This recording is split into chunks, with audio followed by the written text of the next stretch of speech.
Hi guys. இன்னைக்கு சவாரி எடுத்தாச்சு. ரேபிடோ ஊபர் ஆன் பண்ணிட்டேன். ரொம்ப நேரமாக ஆன் பண்ணி ஒரு 1/2 அன் ஹவர் ஆச்சு. எதுவுமே புக் ஆகல. பின்னாடி வரவங்கலாம் புக் ஆகுது. வேற ஒருத்தர் பக்கத்துலேருந்து புக் பண்ணுறாரு. அவருக்கு ஆட்டோ எங்கேருந்தோ புக் ஆகிட்டு வருது. சரி, அப்புறம் எனக்கு ரொம்ப நேரம் பார்த்து ஒரு ஃபஸ்ட் ஆர்டர் வந்துச்சு. எங்கேன்னு பார்த்தீங்கன்னா கேஎஸ் அகாடமி வெஸ்ட் மாம்பலம். அங்கேருந்து செகண்டு சவாரி எங்கேன்னு பார்த்தீங்கன்னா டி நகர் போனேன். டி நகர்லேருந்து ஸ்ட்ரெயிட்டாக ஜிஹெச் தான் வந்தேன், சென்ட்ரல் ஆப்போசிட்டில். அதுக்கப்புறம் எக்மோர் வந்து அதுக்கப்புறம் ஒரு 4 சவாரி ஓட்டினேன். அதுக்கப்புறம் புதுப்பேட்டில் போய் ரொம்ப நேரம் வெயிட் பண்ணி தான் சவாரியே வரல. அப்புறம் வெஸ்ட் மாம்பலம் ஸ்ட்ரெயிட்டாக ஒரு சவாரி வந்துச்சு. அங்கே வந்துட்டு காலைல டிஃபன் வந்து பப்பாயா சாப்பிட்டேன். பப்பாயாவை சாப்பிட்டுட்டு அதுக்கப்புறம் 2 சவாரி ஓட்டினேன். சரி, மத்தியானம் வீட்டுக்கு போயிட்டேன். சரி, இன்றைக்கி சிக்கன் சாப்பிட்லான்னு சொல்லிட்டு எஸ்எஸ் ஹைதராபாத் வந்து சிக்கன் ஆஃப் தந்தூரியை ஆர்ட்ரு போட்டேன். சரி, டோராக்கும் நீலாக்கும் சிக்கன் பால்ஸ் வாங்கினேன்.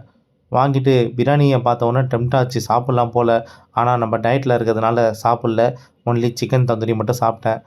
அப்புறம் வாங்கிட்டு ஸ்ட்ரெயிட்டாக வீட்டுக்கு போனேன். சாப்பிட்டுட்டு மத்தியானம் டோராவை ஸ்கூல்லேருந்து பிக்கப் பண்ணிட்டு வந்து கடைக்கு போகும்போது டோரா கிஃப்ட்டு கேட்டா. என்னம்மா கிஃப்ட் வேணும்னு கேட்டால் இந்த வாட்ச் வேணுமா, அதையும் வாங்கி கொடுத்தாச்சு.